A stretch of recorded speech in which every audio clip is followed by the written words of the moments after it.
Oke teman-teman, selamat datang kembali di channel Belajar Kripto. Ayo pemula ngumpul, kita belajar bareng-bareng. Kalau suhu lewat saja ya, jangan tonton channel ini.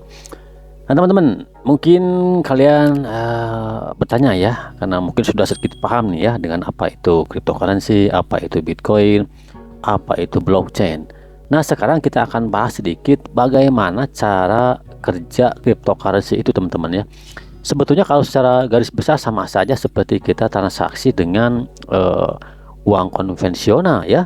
Pertama kita harus punya rekening dulu kan. Terus harus punya rekening tujuan yang mau kita transfer misalnya. Ini juga sama persis, tetapi memang perbedaannya ada yang hilang satu rantai teman-teman, yaitu pihak ketiga atau otoritas tunggal yang mengatur, yang mencatat transaksi kita itu tidak ada kalau di sini ya. Oke, kita akan bahas sedikit nih. Kita singkat saja bagaimana cara cryptocurrency itu bekerja teman-teman ya. Nah teman-teman, cryptocurrency itu bekerja sebagai bentuk mata uang digital ya, yang menggunakan teknologi kriptografi teman-teman ya, untuk mengamankan ya transaksi, terus mengontrol pembuatan unit baru, dan tentunya memverifikasi transaksi aset yang kita lakukan. Cryptocurrency bekerja di atas teknologi blockchain ya teman-teman ya, yaitu buku besar digital yang terdesentralisasi ya. Blockchain ini mencatat semua transaksi dalam bentuk blok ya, yang dihubungkan secara paralel dan beruntun teman-teman. Setiap blok ini berisi data transaksi ya, seperti jumlah, pengirim, penerima teman-teman ya. Terus juga berisi hash, yaitu identitas unik dari blok tersebut. Hash blok sebelumnya juga ya, ini untuk menjaga hubungan antar blok ya. Jadi blok saat ini yang kita lakukan proses, blok sebelumnya dan blok selanjutnya teman-teman ya. Nah tentu saja karena cryptocurrency ini bekerja di atas blockchain, ini keamanan blockchain ini didasarkan pada sifatnya ya, yang tidak dapat diubah atau immutable teman-teman, karena setiap perubahan pada blok akan mengganggu seluruh rantai. Jadi itu sebabnya blockchain ini tidak dapat dipalsukan atau dimanipulasi ya, sampai kapanpun teman-teman ya, akan tetap original seperti ini ya. Cryptocurrency ini cara kerjanya adalah terdesentralisasi ya, tidak seperti mata uang tradisional yang diatur oleh bank sentral. Cryptocurrency ini dikelola oleh jaringan komputer atau node teman-teman, yang tersebar di seluruh dunia ya.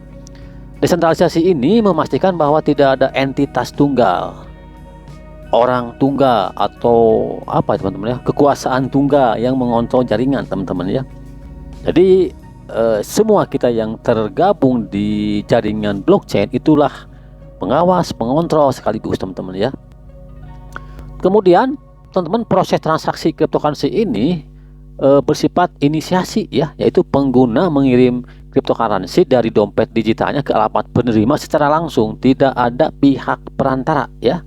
Kemudian validasi, transaksi diverifikasi oleh jaringan menggunakan algoritma konsensus seperti proof of work kan. Kalau Bitcoin kan menggunakan konsensusnya proof of work ya, atau proof of stake di Ethereum. Nanti kita akan bahas ya untuk masalah ini, harus lebih detail lagi teman-teman ya.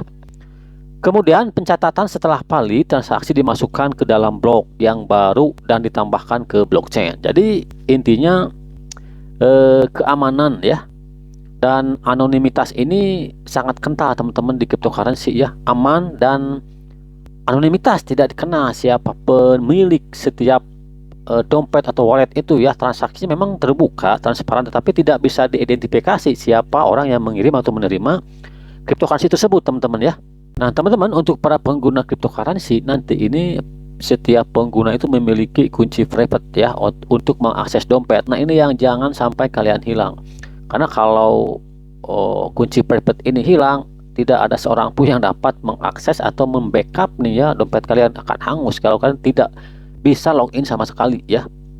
Kemudian teman, cara kerja cryptocurrency yaitu ada dua macam ya untuk pembuatan cryptocurrency baru teman-teman. Satu, seperti di Bitcoin sendiri kan, untuk menghasilkan atau mendapatkan Bitcoin itu dengan cara mining ya, dalam sistem POW misalnya Bitcoin. Cryptocurrency baru itu dibuat melalui proses menambang, yaitu menyelesaikan masalah matematika kompleks teman-teman untuk memvalidasi transaksi tersebut ya.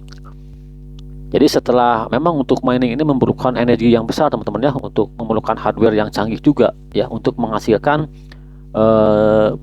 blok-blok yang nanti akan menghasilkan Bitcoin, teman-teman ya. Kemudian cara kerja cryptocurrency untuk menghasilkan cryptocurrency baru itu dalam sistem POS, yaitu staking, teman-teman ya. Dengan kita staking, mengunci sejumlah cryptocurrency kita untuk berpartisipasi dalam validasi jaringan dan menerima imbalan berupa koin tersebut. Jadi teman-teman, keuntungan utama dari cryptocurrency itu seperti yang sudah saya bahas sebelumnya, memang satu, transaksinya cepat ya dan lintas batas ya.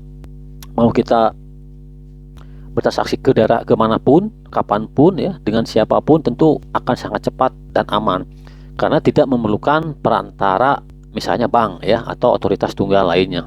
Kemudian transparansi dan kepercayaan melalui teknologi blockchain yang tentunya ini sangat aman, tidak bisa dimanipulasi ya. Karena satu orang ingin merubah satu blok akan merubah semua rantai blok yang sudah terbentuk, teman-teman ya.